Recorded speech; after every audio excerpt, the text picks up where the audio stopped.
Дараагийн мэдээг танилцуулъя. Оросын холбооны улсын эдийн засаг бол өсөлт гаргаж байгаа. За гэхдээ бол цаашдаа 2026 оноос эхлээд эдийн засаг нь тунтаагүй байдалд орж болзошгүй гэсэн таамаглалыг эдийн засагчид хийж байна. Оросын холбооны улсын эдийн засаг 2022 онд Украин руу бүрэн хэмжээний товтлогоо хийсэнтэй одоо харьцуулахад бол нэлээд нөхцөл байдал тунтаатай байгаа юм байна. За одоогийн байдлаар бол Оросын холбооны улс дэлхий дээр хамгийн их хориг гарах хэмжээнд өртсөн улс боловч эдийн засаг нь төдийлөн одоо энэ нөлөөлөлд автаагүй байгаа нь сайшаалтай байна. Тухайлх юм бол 2024 онд Оросын холбооны улсын эдийн засаг дэлхийн одоо шилдэг одоо 7 эдийн засаг тооцогддог 7-гийн бүлгийн бүх улс болох Канада, Франц, Герман, Итали, Япони, Их Британи, Америкийн нэгдсэн улсаас давсан өсөлтийг гаргасан байна. За өнгөрсөн онд Оросын эдийн засаг 4.3% өссөн бол Их Британи эдийн засаг 1.1%, Америкийн нэгдсэн улсын эдийн засаг 2.8% өссөн юм үзүүлэлтийг үзүүлж байгаа. За Оросын холбооны улсын энэхүү эдийн засгийн өсөлтийг бий болгож байгаа гол хүчин зүйл нь Кремлийн дээд амжилт тогтоох үз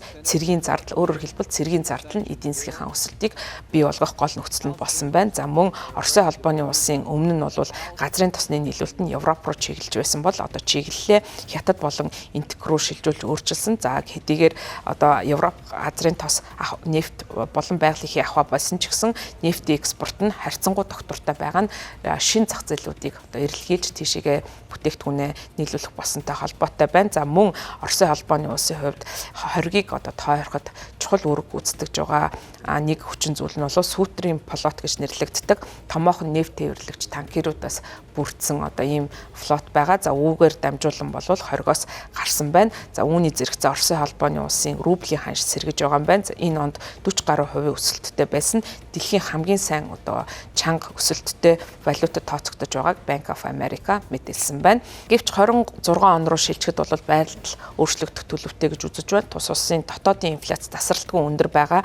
Зээлийн хүү 20% хүртэл өсөж компаниуд шаардлагатай ажиллах хүчнээ олж авч чадахгүй байна. За Израиль, Ираны хооронд өрнөж байгаа одоогийн мөргөлдөө нь огцон нэмэгдгээс өмнө дэлхийн хэмжээнд нефтийн үн бол энэ жил унахаар байсан. Оросын эдийн засгийн сайд пүрэв гарагт мэдэгдэхдээ тус улсын эдийн засагт хэд хасны дараа эдийн засгийн уналтын ирмэг дээр хүрч болзошгүйг анхааруулсан. Оросыг судалдаг судлаачид мөн тус улсын эдийн засаг уналтанд орж болзошгүй гэсэн таамаглалыг дэвшүүлж байгаа. За Оросд одоо амьдардаг, Москвад амьдардаг эдийн засагт Евгений Надоршкийн BBC News агентлагт мэдэгдэхдээ ерөнхийдөө 2026 оны сүүл хүртэл нөхцөл байдал нэлээд таагүй байх болно. Мэдээж хэрэг дефолт, дампуурал одоо бас бий болж магадгүй. За гэхдээ энэхүү одоо уналтанд зөөлөн байна. Харин сүрэл тохиолно гэж одоо таамаглаж байгаа альва боломжийг бол үгүйсгэсэн байна. Оросын эдийн засаг үүнээс ч хэцүү гүн хямдруулыг давж туулсан учраас бол энэ удаагийн одоо энэ уналт нь бол зөөлөн байх боломжтой гэж үзэж байгаа юм байна. За Евгений Надоршкийн цаашаа мэдэгдэхдээ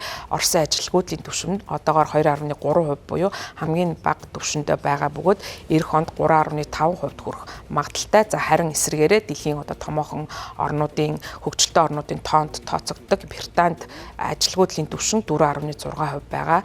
За энэ бол Их Британи болон Америкийн Оросын холбооны улсыг одоо харьцуулж болох үзүүлэлт байгаа юм. За гэвч нэг санаа зовох зүйл байгаа нь Оросын эдийн засаг зогссон байдалд орсон байгаа асуудал болж байна. За 4-р сарын сүүл хүртэл инфляцийн түвшин 9.9% байсан. Өрөндөө 20 грамжээ импортын үнийг өсгсөнтэй холбоотой мөн ажиллах хүчний хомсдлоос болж цалин нэмэгдсэнтэй холбоотой гэж үзэж байна. За Оросын эдийн засгийн дээд сургуулийн мэдгдснээр тус улс 2024 оны эцсээр 2.6 сая одоо ажилчны дутагдалд орох юм байна. За энэ гол төлөв юунаас шалтгаалсан бэ гэхээр ихэнх хэрчүүд дайнд явах эсвэл түүнээс зайлсхийлэхин тулд гадагшаа дөрвөж гарсантай холбоотой гэж үзэж байна. За Төв банк мөн үнийн өсөлтийг намжихын тулд энэ жил бодлогын хүүгээ дээд амжилт тогтоож өсгөж байгаа.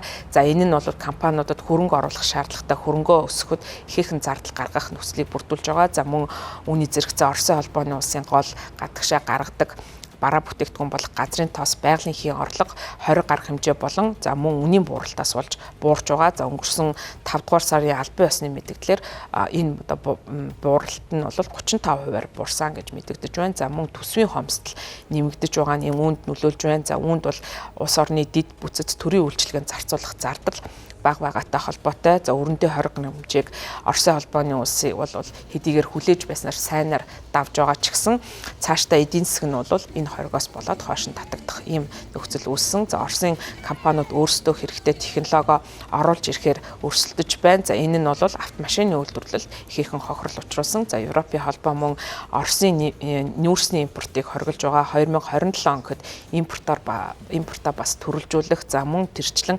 байгалийн их усүрээ өөр орнуудаар хангах ийм төлөвлөгөө хэрэгжүүлэхээр ярьж байгаа. За энэ нь бол Оросын холбооны улсад мэдээж их хэрэг сөрөг нөлөө үзүүлж байна. За одоогийн байдлаар Кремль санаа зовсон энэ асуудал дээр бол төдийлөн санаа зовхгүй байгаагаа илэрхийлж байна. 6 дугаар сарын ихээр Кремлийн хэвлэлийн төлөөлөгч Дмитрий Песков сэтгүүлчид мэдэгдэхдээ Оросын эдийн засаг макро эдийн засгийн хувьд доктортой суур хүч нь бол хадгалагдсан хэвээр байна. Харин 4 дугаар сард тэрээр мэдэгдэхдээ Оросын засгийн газрын бодлогын ачаар эдийн засаг нь нэлээд амжилттай хөгжиж байна гэж мэдэгдсэн байна. За цаашид бол Оросын эдийн засаг хаашаа ирэх нь бол тодорхойгүй байна. За хэрв Оросын холбооны улс болон Украины хооронд энхийн хэлцээр байгуулах гэх юм бол Оросд ирэх дарамт мэдээж тодорхой хэмжээгээр буурна. За энэ нь бол эдийн засгаа өргөх боломжийг Оросд олгож байгаа. За мөн цаашлаад Америкийн нэгдсэн улсын ерөнхийлөгч Дональд Трамптай харилцаагаа хэвийн болгох, за тэр байтугай эдийн засгийн шинэ түншлэл байгуулах боломж харагдаж байгаа. За учир нь гэвэл Америкийн нэгдсэн улсын ерөнхийлөгч энэ боломжийг бас олон нийтэд танилцуулж үгээсгүйгээр мэдгдсэн байгаа. За мөн Европ бол харин энэ Америктэй харьцуулахад бол арай хатуу бодлогыг Оросын холбооны улсын талаар баримтлах боломжтой гэж үзэж байна. За Оксфордын эрчим хүчний судалгааны хүрээлэнгийн доктор Катя Ефимовагийн мэдгдснээр юу ч тохиолдсон